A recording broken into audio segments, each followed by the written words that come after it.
Bonjour et bienvenue sur Les mots magiques, la chaîne du copywriting en français. Je suis Selim Niederhofer, copywriter et coach en copywriting.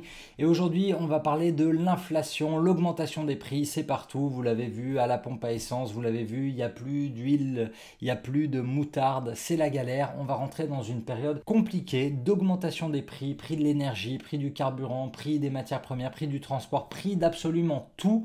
Et ça vous concerne en tant que copywriter parce que les clients pour qui vous écrivez, à un moment, ils vont devoir annoncer ces hausses de prix. Ils ne vont pas pouvoir les absorber pendant très longtemps. À un moment, leur produit qui valait 10 euros, ils vont être obligés de le passer à 12, à 13, voire à 15 euros. Et ça, il va falloir l'expliquer au client final. Et c'est là que vous entrez en jeu en rédigeant un très bon texte pour expliquer cette augmentation des prix. Dans cette vidéo, je vous donne les 3 règles pour rédiger un texte sur l'augmentation des prix. On démarre immédiatement avec la première règle, la plus importante à mon sens, c'est celle de respecter le tone of voice de l'entreprise. Le tone of voice, c'est l'ADN, c'est la personnalité de l'entreprise. Vous allez le voir sous la vidéo, il y a l'article qui va avec la vidéo où on est allé chercher 5 exemples. Il y a l'exemple de ma boulangerie de quartier, mais il y a aussi l'exemple de 3 DNVB, des entreprises du web français qui sont plutôt connues. Il y a Gemio, donc les bijoux, il y a Bonne Gueule, les fringues pour hommes, et il y a aussi Respire, la marque de cosmétiques naturels. Ces 3 marques-là, elles sont plutôt connues, elles ont fait le choix récemment de tout expliquer que les prix allaient augmenter. Ils ne pouvaient plus absorber l'augmentation des coûts, ils allaient être obligés d'augmenter. Mais ce qu'il y a d'important,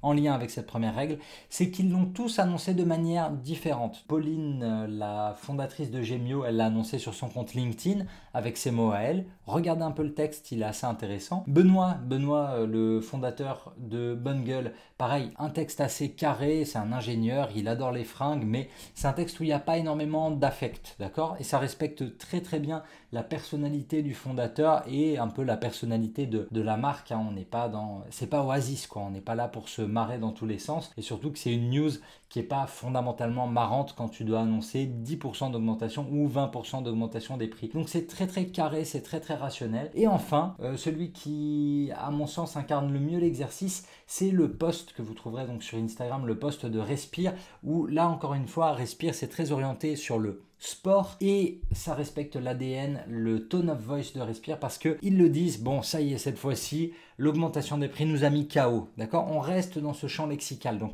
le premier truc à faire quand votre client vous demande de rédiger un texte sur l'augmentation des prix, c'est toujours de vous replonger dans son petit guide du tone of voice, dans son brand book, dans son brand manifesto, ce que vous voulez. Vous ne pouvez pas écrire un texte comme Benoît de chez Bonne Gueule ou comme Justine de chez Respire si c'est pas vous. D'accord? Hyper important. Il ne faut pas que cette annonce, elle marque une rupture dans votre communication. Continuez de communiquer comme vous avez toujours communiqué. Ça, c'est très important. La deuxième règle, c'est l'explication. Donner la cause. C'est hyper important. Là, on est dans un exercice de communication, on est dans un exercice de transparence. Alors, les lecteurs, le client final... Vous savez, le client final, il n'est pas bête, il voit tout ce qui se passe autour de lui, il a les infos comme vous et moi. On a traversé toute cette période de pandémie horrible, de produits qui manquent, de pénurie, de masques qui manquent. On a vu le porte-container bloqué dans le canal de Suez. On voit partout à la télé l'augmentation des prix, l'augmentation des matières premières. On voit qu'il n'y a plus d'huile, on voit qu'il n'y a plus de moutarde, on voit que les prix de l'essence à la pompe ont augmenté. On voit la guerre en Ukraine, donc on comprend tout ça. Cependant, c'est bien de le rappeler. Pourquoi? Parce qu'il y a une règle ultra simple sur la transparence, c'est le fait de justifier les choses. Quand vous reprenez le bouquin de Cialdini, Influence et manipulation, il explique très bien cette règle d'influence qui est de dire parce que. Pourquoi est-ce que je veux ça? Parce que il y a telle cause. Rappelez toujours la cause. Et attention, la cause parfois elle peut être farfelue. Dans le bouquin de Cialdini, dans Influence et manipulation, il rappelle, donc c'est l'expérience de Hélène Langer, je crois, où elle fait quoi? Elle veut réussir à convaincre des étudiants de la laisser passer devant eux. Ok, ils font la queue pour faire des photocopies, ils sont en train d'attendre pour faire des photocopies, et elle a simplement 5 feuilles, et elle leur dit « Bonjour, est-ce que je pourrais passer devant vous s'il vous plaît, parce que j'ai 5 feuilles à photocopier ?» Mais eux aussi, d'accord? La justification, elle est complètement pipeau, mais le simple fait qu'elle dise parce que ça lui permet d'obtenir de meilleurs résultats que si elle n'expliquait pas la cause, que si elle ne disait pas parce que. Donc, pensez à utiliser le parce que dans ce texte d'augmentation des prix. C'est hyper important parce que ça va permettre à votre lecteur, au client final, de rationaliser, de se dire « Ah ouais, ok, bon, c'est vrai, je suis obligé de l'admettre ».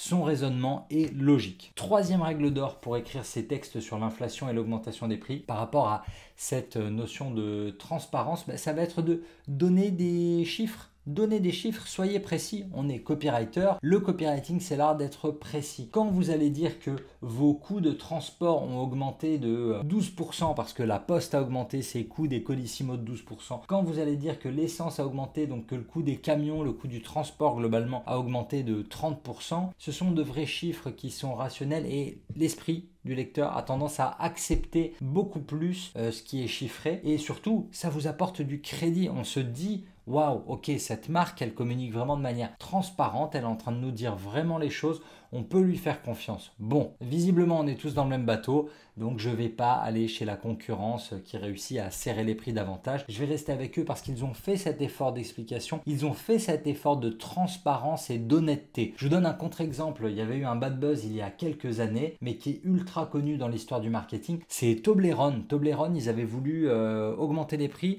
mais de manière cachée, c'est-à-dire qu'au lieu d'avoir peut-être 12 petits triangles de chocolat, clouc, clouc, ils en avaient coupé 2, on se retrouvait avec 10 triangles en chocolat seulement, mais pour le même prix. Donc là, il y avait zéro transparence et le client s'estimait clairement lésé, s'estimait volé. Aujourd'hui, à l'heure des réseaux sociaux, on ne peut plus essayer de masquer des augmentations de prix parce que sinon, ça va partir en bad buzz directement partout. Et une marque qui n'est pas transparente en 2022, c'est quand même très très compliqué. Donc vous avez compris ces 3 règles d'or. En 1, vous gardez le tone of voice, vous gardez la personnalité pour annoncer cette augmentation des prix. En 2, vous dites parce que vous expliquez les causes, même si elles sont connues, il faut toujours rappeler les causes. Et en 3, donnez des chiffres, soyez précis, soyez transparent. C'est ce qui vous permettra de convaincre le lecteur, qui est le client final, de rester avec la marque pour laquelle vous écrivez. Si cette vidéo vous a plu, je vous invite à laisser un pouce en l'air, poser vos questions, je réponds à tout le monde. Si les questions elles sont chouettes, j'en ferai même des vidéos. Vous n'hésitez pas à partager avec des amis si vous voulez. Vous vous abonnez aussi pour recevoir les nouvelles vidéos et surtout téléchargez votre e-book Copywriting Cash pour faire vos premiers euros dans l'univers du copywriting. On se retrouve dès la semaine prochaine pour de nouveaux conseils en copywriting. Et d'ici là, n'oubliez pas, votre histoire, c'est à vous de l'écrire.